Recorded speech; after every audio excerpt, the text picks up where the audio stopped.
Pendant la Seconde Guerre mondiale, des expériences secrètes auraient eu lieu. Des expériences si dangereuses et si incompréhensibles que leurs conséquences effraient encore aujourd'hui. Aujourd'hui, je vais vous plonger dans l'une des histoires les plus étranges de la guerre moderne. L'expérience de Philadelphie.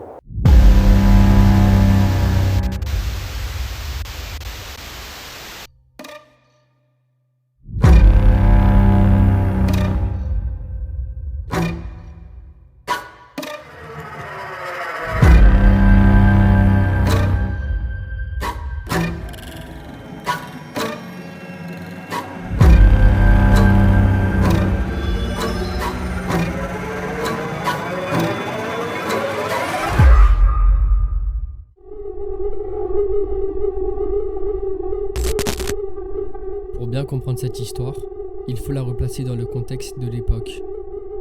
Nous sommes en 1943, en pleine Seconde Guerre mondiale. Les États-Unis sont en guerre contre les puissances de l'Axe, et les conflits fait rage sur tous les fronts. À cette époque, l'innovation technologique joue un rôle crucial. Les radars par exemple, une technologie utilisée pendant la guerre pour détecter les avions, les navires, les ennemis, en envoyant des ondes radio qui sont réfléchies par les objets. Les radars permettent de détecter les navires ennemis de loin, ce qui peut faire la différence entre la vie et la mort. C'est dans cette atmosphère de tension que naît l'idée de rendre un navire invisible. Non seulement au radar, mais peut-être aussi à l'œil humain.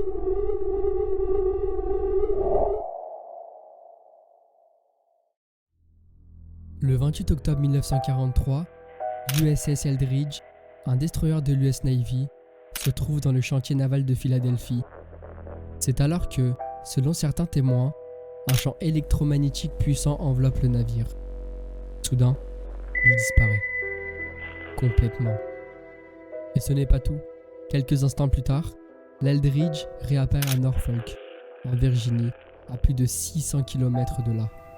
Cet événement a laissé l'équipage dans un état de choc. Certains souffraient de désorientation, d'amnésie, tandis que d'autres auraient même fusionné avec la structure métallique du navire. Une histoire difficile à croire, mais des témoignages ont été recueillis, notamment celui de Carlos Miguel Allende. J'étais à bord du navire. Le navire marchand SS Andrew Fureux 7, stationné à proximité du chantier naval de Philadelphie.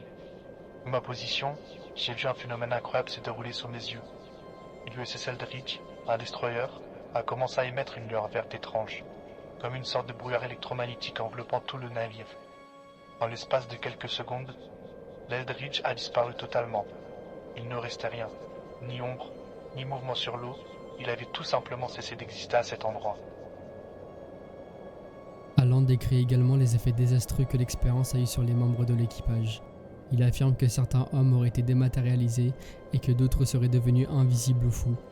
Les effets physiques et psychologiques auraient été catastrophiques, avec des marins décrits comme étant fusionnés avec la coque métallique du navire. J'ai vu des hommes littéralement collés au métal du navire, incapables de bouger, hurlant de douleur. Certains sont restés figés dans cet état, comme si ça eût été absorbé par le métal. D'autres ont sombré dans la folie, incapables de comprendre ce qui venait de se passer. Dans ses lettres, Allende fait également référence à Albert Einstein et à la théorie des champs unifiés qu'il prétend être à la base de l'expérience. Selon lui, cette théorie aurait permis à l'armée américaine de manipuler l'espace et le temps, pour rendre le navire invisible et capable de se téléporter. Einstein travaillait sur une théorie révolutionnaire à l'époque, la théorie des champs unifiés. C'est grâce à cela que l'expérience de Philadelphie a pu se dérouler. Ils ont réussi à manipuler le champ électromagnétique autour du navire pour le faire disparaître, non seulement des radars, mais aussi physiquement. Mais ce n'est pas le seul témoin. Un homme du nom d'Albielek, qui prétendait être un membre de l'équipage de l'USS Eldridge, a affirmé que le navire ne s'était pas simplement téléporté, mais qu'il avait voyagé dans le temps. Selon lui et d'autres marins auraient été projetés dans le futur, avant d'être ramenés à leur époque d'origine.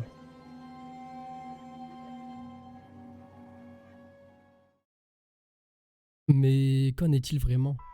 Plusieurs théories existent pour tenter d'expliquer ce qui s'est passé ce jour-là. Certains pensent que l'expérience était bien réelle et qu'il s'agissait d'un projet top secret de l'armée. L'objectif aurait été de rendre le navire indétectable au radar grâce à la manipulation des champs électromagnétiques. Mais d'autres, plus sceptiques, affirment qu'il ne s'agissait que d'un canular, orchestré par Carlos Miguel Alang lui-même. Enfin, une dernière théorie, beaucoup plus plausible, suggère que l'USS Eldridge participait simplement à des tests de degaussing. Degaussing, c'est une technique réelle utilisée pour neutraliser le champ magnétique d'un navire, afin de le protéger des mines magnétiques.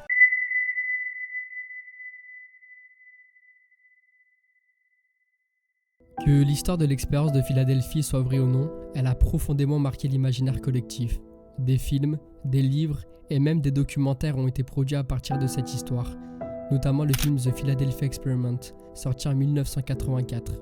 De plus, cette histoire est souvent citée par les théoriciens du complot, qui la relient à d'autres expériences secrètes comme celle menée à Montauk, Long Island. Et bien d'autres comme la téléportation et invisibilité, la manipulation de l'espace-temps, contrôle mental des membres d'équipage, fusion de l'humain et du métal, bref, je peux vous en citer des milliards et des milliards d'autres, et ça n'en finirait jamais. Alors que s'est-il réellement passé ce 28 octobre 1943 ? L'expérience de Philadelphie est-elle un canular soigneusement orchestré ? Ou existe-t-il une part de vérité dans ce mystère ? Voilà, c'est la fin de cette petite vidéo. J'espère vraiment qu'elle vous a plu. N'hésitez pas à me le faire parvenir en commentaire, likez et abonnez-vous. C'est le meilleur moyen de me soutenir. J'ai voulu partir sur un truc assez court pour commencer, pour savoir si vous aimez bien. J'ai pas envie de me forcer à faire un truc de 20 minutes, 30 minutes, alors que ça vous plaît pas. Donc n'hésitez vraiment pas à me le faire parvenir en commentaire pour avoir vos retours si je continue ou pas. Puis pour en revenir à cette histoire, elle était assez courte. J'avais pas plus d'informations. Donc j'ai essayé de faire mon max, essayé de bien illustrer. Pas beaucoup d'images. Et j'utilisais beaucoup plus ma voix que des images. Mais j'ai quand même essayé de faire un truc complet. Donc voilà. N'hésitez vraiment pas à me le dire en commentaire. Et sur ce, on se retrouve la semaine prochaine pour une nouvelle vidéo. Allez, salut!